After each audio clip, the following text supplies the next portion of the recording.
Olá, meus queridos! Aqui é o professor Anderson Silva e nesta aula especial nós vamos resolver as questões do primeiro ENAM, beleza? Então vamos lá, aula especial de resolução de questões do primeiro ENAM e a primeira questão que caiu foi a seguinte. O caso Valência Campos e outros versus Bolívia, apreciado pela Corte Interamericana de Direitos Humanos em 2022, suscitou análise acerca das garantias que devem ser asseguradas no curso de operações policiais de busca e apreensão em domicílios no período noturno.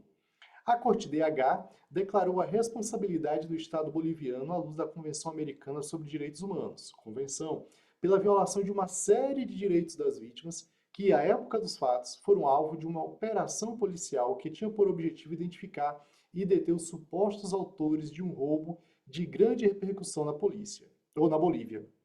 Sobre as contribuições dessa sentença à jurisprudência interamericana, assinale a afirmativa correta. Bem, o enunciado já trouxe um resumo do caso, né? Lá na Bolívia ocorreu um roubo de grande repercussão nacional, então a polícia recebeu autorização para fazer, né? Recebeu mandado para fazer umas operações, umas buscas e apreensões em algumas casas, e a polícia fez isso em horário noturno e fez também em casas que não estavam abrangidas pelo mandado.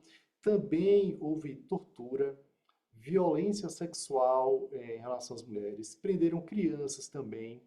Antes de levarem essas pessoas a um juiz, a polícia fez uma coletiva de imprensa, né, apresentou aquelas pessoas como as autoras daquele roubo que tinha acontecido, né, aquele roubo de grande repercussão nacional, e também essas pessoas ficaram submetidas a situações degradantes, tanto que uma teve problemas de saúde e veio a falecer. Então foram várias violações aí nesse contexto, né? E aí a Corte Interamericana condenou a Bolívia por violação de vários direitos previstos na Convenção Americana. Agora vamos examinar as assertivas. A letra A diz o seguinte: a Corte se absteve de declarar violações aos direitos econômicos, sociais, culturais e ambientais, DESCA, por entender que o caso envolveu apenas violações relativas aos direitos às garantias judiciais, à liberdade pessoal e à intimidade, isto é, direitos de natureza civil. Bem, pessoal, a Corte Interamericana hoje tem aceitado a justiciabilidade direta dos DESCA, dos direitos econômicos, sociais, culturais e ambientais, mesmo sem esses direitos terem previsão detalhada na Convenção Americana, né? A Convenção Americana faz uma previsão genérica sobre esses direitos, né, no artigo 26, direitos econômicos, sociais, culturais e ambientais, e depois de um tempo a Corte começou a admitir que esses direitos sejam exigidos diretamente em casos da sua jurisdição contenciosa. Antigamente, esses direitos somente eram examinados de forma indireta, né, como repercussões de outros direitos que estavam previstos na Convenção Americana. Mas, para o que importa para a gente aqui para resolver essa questão, nesse caso, a Corte também declarou a violação dos DESCA, principalmente por causa da violação do direito à assistência à saúde dessa vítima que não recebeu o tratamento adequado e veio a falecer durante a prisão. Tá? Então a letra A está errada, porque a Corte declarou violação de direitos econômicos, sociais, ambientais e culturais. Letra B.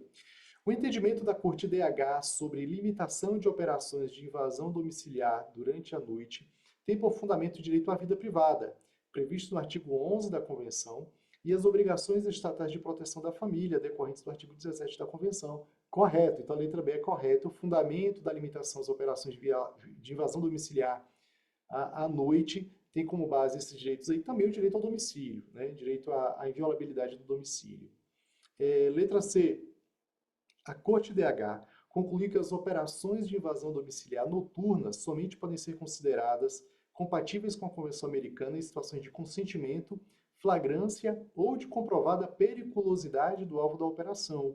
Essa letra C está errada porque nas hipóteses, né, compatíveis com a Convenção não está a comprovada periculosidade do alvo da operação, certo? Somente consentimento e flagrância. Vamos para a letra D.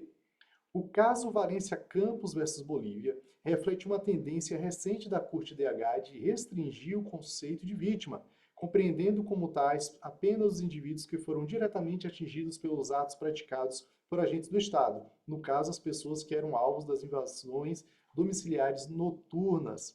Essa letra D está errada porque a tendência da Corte Interamericana é justamente contrária, é de ampliar o conceito de vítima, para incluir também aqueles que são indiretamente afetados pelas violações. Tá? Letra E. A Corte DH concluiu que o Estado não violou o direito à presunção de inocência ao exibir as vítimas aos meios de imprensa, tendo em consideração que o caso teve grande repercussão midiática e que o Estado não poderia prevenir tal exposição. Errado, a Corte entendeu que houve violação do princípio da presunção da inocência, também direito à honra, privacidade, né, com essa exposição midiática aqui. Então a letra E está errada, a alternativa correta é letra B, certo? Vamos para a próxima questão. A próxima questão é a seguinte: a competência consultiva da Corte Interamericana de Direitos Humanos constitui um dos mecanismos por meio dos quais o tribunal exerce sua função de interpretação da Convenção Americana sobre Direitos Humanos, ao lado do exercício de suas competências contenciosa e cautelar. Então, veja, a Corte Interamericana de Direitos Humanos tem dois grandes tipos de jurisdição, né? Tem a jurisdição contenciosa, em que ela examina casos, em que avalia, se apura a responsabilidade de estados por violação dos direitos humanos, e tem uma competência consultiva, pela qual a Corte dá pareceres, opiniões consultivas a respeito da interpretação de tratados de direitos humanos, né, a respeito da compatibilidade de leis internas com tratados de direitos humanos. Sobre as opiniões consultivas emitidas pela Corte DH, assinale a afirmativa correta. Letra A. As opiniões consultivas só podem ser solicitadas por estados que reconhecem a competência da Corte DH nos termos do artigo 64 da Convenção e pela Comissão Interamericana de Direitos Humanos. A letra A está errada porque também órgãos da OEA podem solicitar opiniões consultivas à Corte Interamericana de Direitos Humanos. Beleza? Letra B.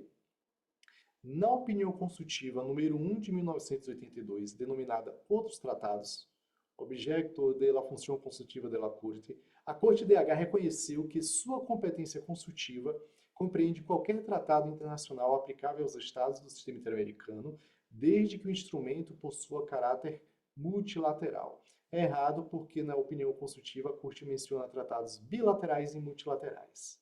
Tá? Bilaterais, aqueles entre dois estados, e multilaterais entre mais de dois estados. Letra C. As opiniões consultivas não podem versar sobre disposições normativas concretas de um determinado Estado, apenas sobre situações hipotéticas e sobre interpretação de tratados internacionais em relação aos quais é competente. A letra C está errada porque a Corte pode fazer análise da compatibilidade de leis internas, né, disposições normativas concretas em relação aos tratados de direitos humanos. Letra D. Caso encontre disposições incompatíveis com a Convenção no exame das matérias submetidas em sede de solicitação de opinião consultiva, a Corte poderá ordenar ao Estado que adote as medidas necessárias para adequá-las ao corpus iuris interamericano. A letra D está errada porque as opiniões consultivas não têm força vinculante, então a Corte não pode exigir, fazer exigências, determinações aos Estados no âmbito do exercício da sua jurisdição consultiva. E letra E. As opiniões consultivas da Corte DH podem ser consideradas modalidade de exercício preventivo do controle de convencionalidade e são fontes estándares que devem ser observados pelos Estados. A letra E está correta, porque a própria Corte já falou isso, né, que o exercício da sua jurisdição consultiva representa o exercício de um controle preventivo de convencionalidade. Né? Então, antes de um caso chegar à Corte por meio de um caso de jurisdição contenciosa, a Corte faz o pronunciamento e possibilita que o Estado se ajuste aos estándares da Corte, não aos seus parâmetros interpretativos. Tá? Então, certo aqui a letra E. Beleza, galera. Vamos para a próxima questão. A próxima questão é a seguinte. Os direitos humanos assumiram, na atualidade, uma posição de centralidade no ordenamento jurídico, razão pela qual os conteúdos desses direitos agem como importante vetor interpretativo. Acerca das características e especificidades dos direitos humanos, assinale a afirmativa correta. Bem, vocês viram que até agora, né, as duas questões anteriores foram sobre o Sistema Interamericano de Direitos Humanos. A primeira foi sobre jurisprudência, né, o caso Valência contra a Bolívia, e também um caso sobre jurisdição consultiva da Corte Interamericana, beleza? Esta questão agora é sobre teoria geral dos direitos humanos, mais especificamente sobre o tema das características e especificidades dos direitos humanos, tá bom? Então, vamos ver aqui quais são as assertivas que o examinador colocou para a gente examinar. Letra A. A universalidade dos direitos humanos acompanhou a evolução e o processo de internacionalização desses direitos. No entanto, apesar de sua relevância histórica, não consta expressamente de tratados e declarações internacionais, sendo fruto de um processo interpretativo. Então, o que é a universalidade dos direitos humanos, pessoal? É aquela ideia de que todos os seres humanos têm direitos humanos, todo mundo tem direito a ter direitos, independentemente da sua nacionalidade, grupo social, gênero, cor, por aí vai, religião, né? E a universalidade tem sido prevista em vários instrumentos internacionais. Foi prevista, por exemplo, na Declaração Universal dos Direitos Humanos, foi prevista, por exemplo, na Declaração e Programa de Ação de Viena. Então, a letra A está errada, porque ela tem sido prevista em instrumentos internacionais, tá bom? Letra B. A abertura limitada dos direitos humanos possui relação com sua amplitude semântica. Por isso, no processo legislativo, admite-se a expansão do rol desses direitos somente no plano internacional, vedada inovação no âmbito interno. A letra B está errada porque a abertura dos direitos humanos, que consiste na possibilidade de novos direitos humanos serem criados, inclusive por meio da sua amplitude semântica, ou seja, por meio da inclusão de novos significados dentro das normas já estabelecidas, também se aplica no âmbito interno, e a nossa Constituição tem uma previsão expressa, né? O artigo 5º, parágrafo 2º, prevê que os direitos previstos na Constituição não excluem aqueles decorrentes dos princípios do regime por ela adotados e dos tratados de direitos humanos de que a República Federativa do Brasil seja parte. Então a letra B está errada. Vamos para a letra C. A impossibilidade de o próprio titular de direitos enunciar a proteção e permitir que eles sejam violados é chamada pela doutrina de imprescritibilidade dos direitos humanos. É errado, né? Essa impossibilidade de o próprio titular renunciar se chama irrenunciabilidade. A imprescritibilidade é aquela característica que diz que os direitos humanos não se extinguem pelo decurso do tempo. Letra D. O artigo 5º, parágrafo 2º da Constituição de 88, in verbis. Os direitos e garantias expressos nesta Constituição não excluem outros decorrentes do regime e dos princípios por ela adotados e dos tratados internacionais em que a República Federativa do Brasil seja parte. É um exemplo de universalidade dos direitos humanos? Não, é um exemplo de abertura dos direitos humanos, ou seja, da possibilidade de novos direitos serem incluídos no catálogo de direitos humanos. Letra E. A relevância da transnacionalidade como característica dos direitos humanos possui especial aplicabilidade atualmente, dado o grande fluxo de refugiados.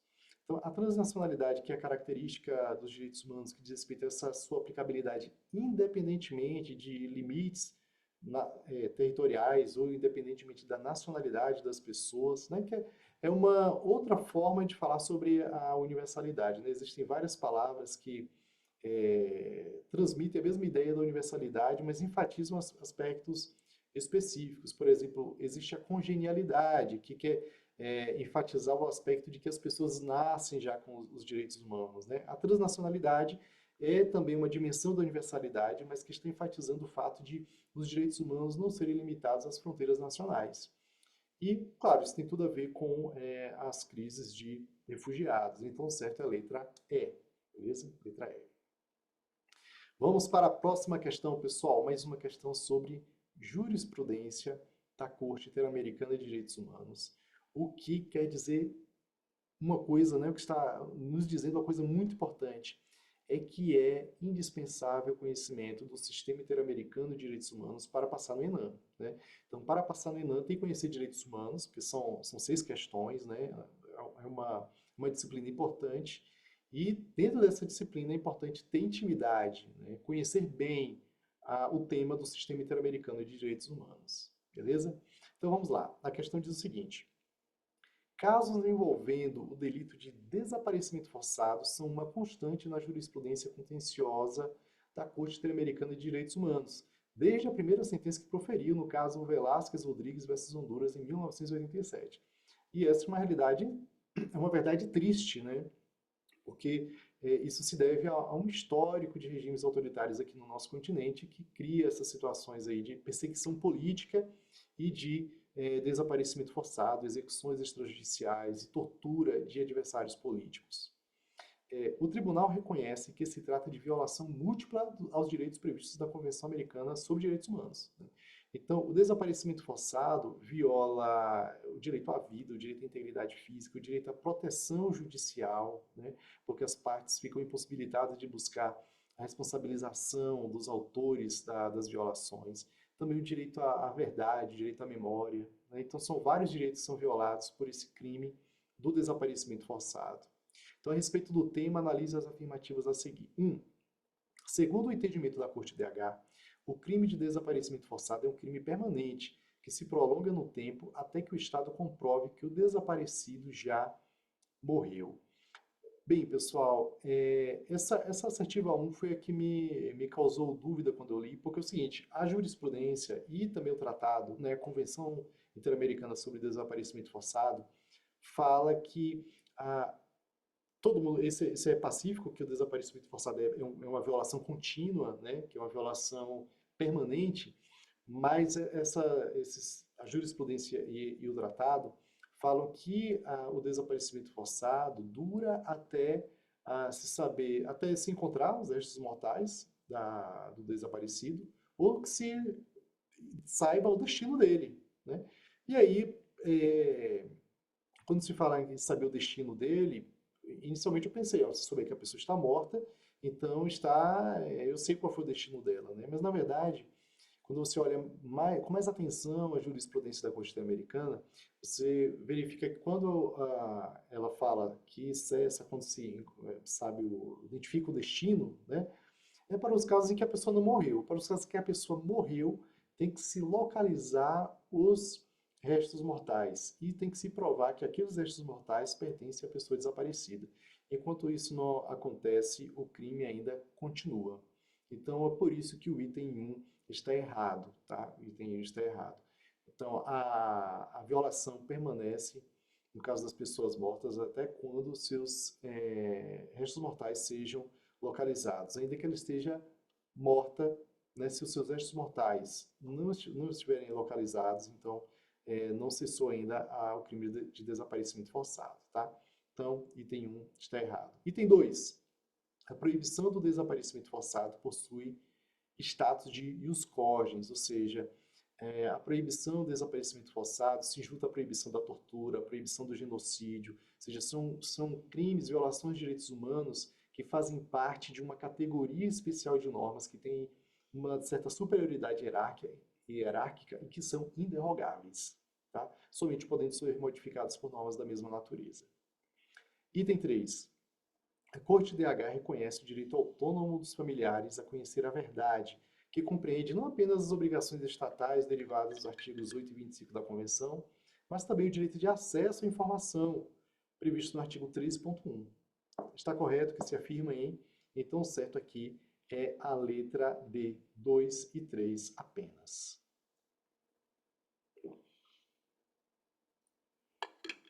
Beleza, galera? Então vamos para a próxima questão.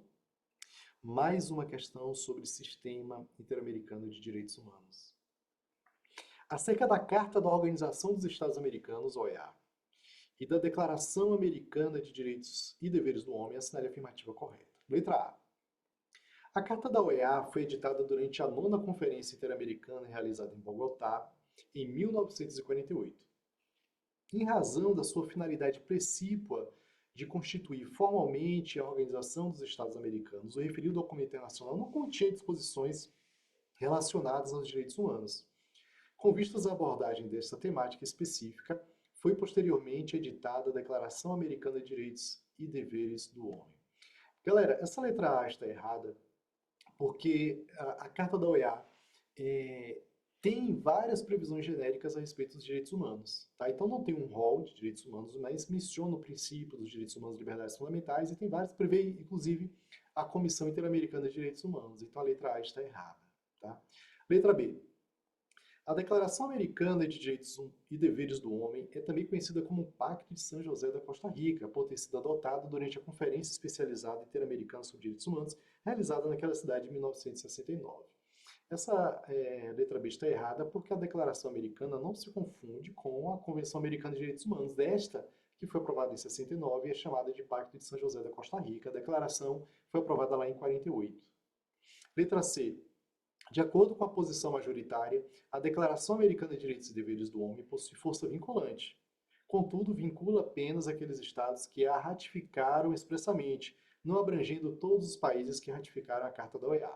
Então, galera, o problema dessa letra C é que primeiro, né, que não tem como ratificar a Declaração Americana porque ela é uma resolução, ela não é um tratado. Ela foi aprovada pela Assembleia Geral da OEA, tá? Então não se fala em ratificação de declaração, beleza?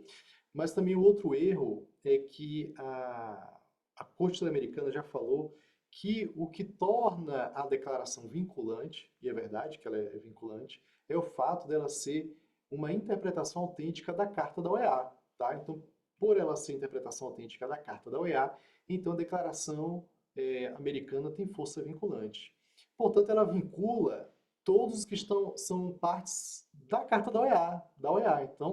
Então é esse que é o problema da questão. Além de falar em ratificação, o problema é que ela vincula todos aqueles que ratificaram a Carta da OEA, beleza? Letra D. A Carta da OEA abordou o tema dos direitos humanos de forma mais genérica. Ok. Já a Declaração Americana de Direitos e Deveres do Homem é considerada uma interpretação autêntica dos dispositivos genéricos de proteção dos direitos humanos da Carta. Lindo. Certíssimo. Certíssima essa letra D, tá? Certíssima. Letra E. A Declaração Americana de Direitos e Deveres do Homem foi inspirada na Declaração Universal dos Direitos Humanos, editada poucos meses antes pela Organização das Nações Unidas. Isso aqui foi para pegar um pouco nossa síndrome de vira-lata aqui, né? A gente pensa, poxa, quem não estudou isso aqui ainda não lembra, né? Pensaria assim, cara, a Declaração Americana deve ser uma cópia da Declaração Universal, né? Mas não, galera. A Declaração Americana foi aprovada primeiro. Ela foi aprovada ali em abril de 48 e a Declaração Universal só foi aprovada lá no dia 10 de dezembro. Inclusive, essa é até uma questão que existe na academia, um debate, que assim, as diversas contribuições que foram feitas por juristas latino-americanos à Declaração Universal acabaram sendo escondidas, apagadas, entendeu?